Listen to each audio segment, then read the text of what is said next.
What do you think about these guys in the future? Do you think they perform up to the level you expected today? And how good do you think they'll be in the future, like Canyon, Naguri, Showmaker, and all them?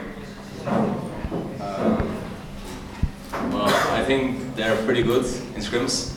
And on stage they're also not bad, but I think on stage they take far less risks than they do on scrims, and that also makes their playstyle kind of easier to play against, because you kind of just know they are going to play this LCK style around vision, and just, this at least from my perspective, I don't know what from it, because I don't play against them, but yeah, they're far less scary on stage than on scrims. Thank you. Stu from Sky Sports, this question is for Yankos.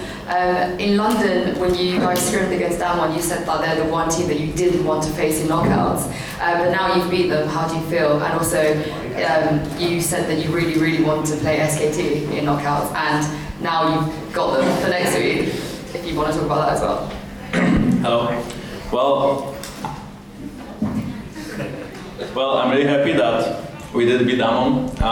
Back in London, I was kind of memeing about it, because I don't feel like, I feel like we can beat anything. It doesn't matter if we would play quarters against SKT or DAMWON or any other team, I would still be as confident going to the game. But obviously, our screen results against DAMWON were really bad. Having won like 3 games out of like, 10, 15, 20. And today on stage, they were pressuring us way less than they were in scrims. I felt like Luka mentioned, they didn't really play aggressive, they didn't really take a lot of risks, and I feel like we had our game plan, and I think we had a really good idea in the draft, so I think we played well. And then about SKT, I'm really happy that we can face them again. MSI was really exciting and we won, and I really want to play against SKT again, because they're just such a great team, and it's going to be really fun. This question is for Perks. Who Perks? Yes, hi. About a year and a half ago, the most popular ADCs in North America and Europe challenged you to try playing ADC. They also said switching roles are very difficult, and whatever. Anyway, so one season later, you've now officially made it further at Worlds than they did playing this role. Maybe reflecting back on that challenge they gave you, what has this experience been like? Well, it's a good question. I'd say that it's not easy to transition roles, because it's a huge shift in like mindset and the way you practice and the way you play with your teammates. I guess every role is different in its own way, and this role is a lot different than it. But it's similar in a way as well, because you're still kind of like you still have to be the reliable carry, and I feel like I'm good when I'm playing from the carry position. So I think it still fits me in a way, but it's also about like team reliant. So today I had like better mid jungle support top, so I won. But if they're reversed, then I will probably lose. So yeah, better team wins, you know. Hi, this is Darius from Shotcaller. My question is directed towards clubs. We already heard from Perks his little message towards Faker next week. What are your personal comments towards Faker himself? I don't know if I have any like comments to him. I think that it's gonna be a tough series, but I also we obviously beat them before, and I know they improved a lot, but we also improved a lot. So it's gonna be fun to see how we stack up. But I hope we can get that one.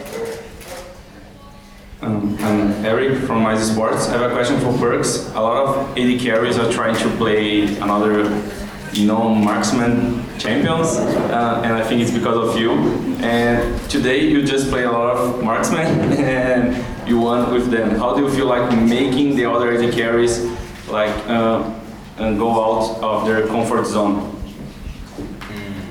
Well, I think a lot of non-traditional champions of Balkan are pretty strong right now, and they probably were before in the past as well, just no one was really putting them out there, right? And I don't think I'm the only one who innovated this year. Maybe I pushed people to do it, but champions like Garen Yumi or Sona or stuff like that, that wasn't really me. So there's other stuff that comes into Balkan that's not mine, I guess, but definitely some majors that are there. I think I'm probably the only one who can play them, just because if you don't play them to a level that an experienced mid-laner should have the ability to play it, then you can't just play it 50 games or 100 games. So that's definitely the advantage that I have, yeah. Hi, Fernando from Esports Brazil. My question is also to Perks. Last Worlds you played as mid laner, now it's your first as an AD carry. Which one do you like the better, playing such a big stage? Do you feel more or less pressure? Do you like the variety? How do you feel about it? Good question. I think that playing AD is more chill because like better teammates. But playing mid is like more exciting because I'm often like kind of more scared of the matchups, or like I think more about my. I feel like on bottom I will just like auto win every lane. Whereas on mid I actually also think like what any mid laner likes to play and how to play against it and stuff like that. So it's more exciting in a way, but playing bottom is also fun because winning is fun. Hi, I have a question to Jankos. At the group stages, I remember talking to Perks, and he said the defeat to Griffin actually helped G2 to locate where the weaknesses are and then be able to fix them. In your personal opinion, what is the difference between the G2 that lost the first seed to Griffin and the G2 that has won against DAMWON today? Well, I think that after we lost against Griffin, we took scrims way more seriously, and I feel like that way we improved a lot as a team. But I think the main issue was that I was running down against Griffin, and I feel like Mickey was also running down against So I feel like since support and jungle are so important in the mid game, where they go, what do they do with their lanes, and both of us were like playing pretty bad, they won. But at the same time, I feel like we play way better in BO5s than we do normally in BO1s. So I'm really happy that we had a wake-up call from Griffin, you know, and we had to try scrims more, not only us, but all of us, like the whole team. So yeah, I mean, it was a decent game against them. So one question towards everyone. If you could, one after another, just give me your personal prediction for the other side of the map, of course, Invictus Gaming against FPX, just one after another, that would be very nice. I would like a 3-2 for IG, just to meet them again and take revenge. Same, IG 3-2. IG 3-1, top difference. I think FX will win 3-1. I think probably IG. I would like to play IG. I think 3-2 FPX, super carry, don't we? Hey, this is Tyler again from ESPN. This is for Perks' bottom lane partner, Mickey X.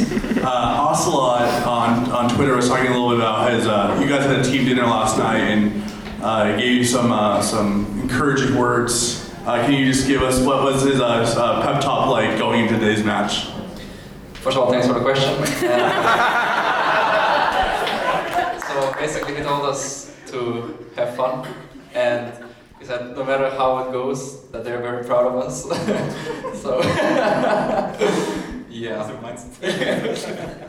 but it was very appreciated.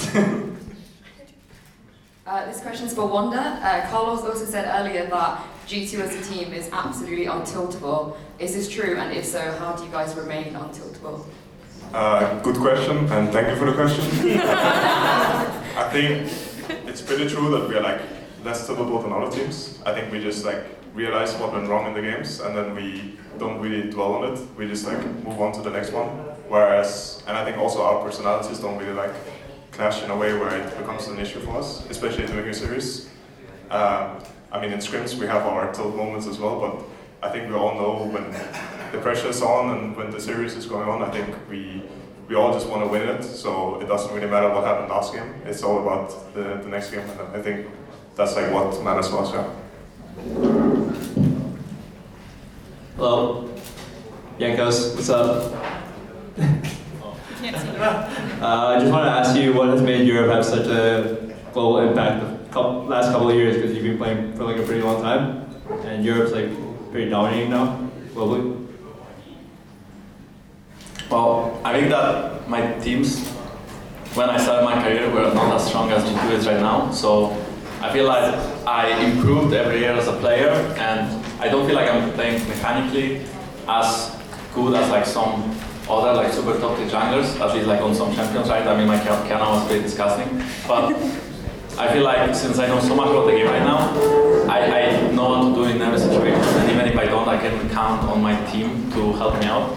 So it's just, we are all working together, and since I improved so much over like the past few years, I feel like now it's just kind of easy to play the game because no matter what is thrown at me, I know how to answer it, and I don't think there's anyone in the world, like it beat Tarzan, even though like last game I guess I was not playing very well against him. I don't think there's any jungle that is actually like better than me, you know? I feel like I can play against everyone and do at least well, and if I run it down a game or two, then it sucks, but I mean, I'll accept it, you know, and just try to do better next time. Thanks. We have time for one more question from Western media. Is there one left? Yeah, I have a question towards Grabs. Actually, last time we spoke, you were very, very adamant about the fact that the gap between the West and the East, or Europe and the East, had actually not closed at all, and that there were outliers, and you guys were positive outliers in that as well. Do you feel like you got confirmed now that the results of quarterfinals are done? Hard to judge from the games, I feel like. I mean, Fnatic, they look good, right? Splice had a play against SKT. I think it's more about the whole of the regions. NA and the EU can have like one or two good teams, but I think if you just practice against the best in the world every single time, in Korea I think like 7 good teams, and then China's also 7, 8 good teams. While in the EU, you kind of capped same for Liquid and NA, and I think that's the big issue. That we literally have to build the EU super team to like compete. I mean, that takes time, right? I still think, I really hope at least that the teams in Europe will not be Europe is super strong now because G2 won, because that's not the case, and I think that's also why we did a mistake of not going to Korea or China for bootcamp, because we actually also thought we were so fucking good. And then the first time we done one, we realized we're not that good, and had to learn again. So yeah, I just think the gap is still there, but of course it's a long process, right? Now really last question. To whoever want to answer this, a lot of the Western teams say that it's very different to play against Eastern teams, that they have to make certain adjustments. You guys don't seem to have that problem. You seem like you get in and you play and you're ready for any opponent. Do you guys feel that difference, or do you guys have to go through something different when you play Eastern teams, or not really? Whoever wants to take that. Something that I can say from jungle side, I feel like a lot of the Western jungles are like bad compared to like Eastern counterparts. So I feel like playing against any Eastern team with a good jungler is so much harder, because I feel like it's just so much harder because they actually know what to do on the map. They are way more aggressive and they know how to punish you from jungle side. Meanwhile, playing in Europe or NA feels like even if you should get punished, you would not, or you can at least like easily counterplay it. We'd especially like to thank Krzysztof Bujnowicz, Erich Althaus, Lukas Legal, Lazy Raven and Adam Novosviat for your continuous and very special support, and of course all the people whose names you see scrolling past you right now. We have a lot of amazing projects and of course Worlds 2019 in Europe coming up, so thank you so much for supporting us and enabling us to do our work. Thank you.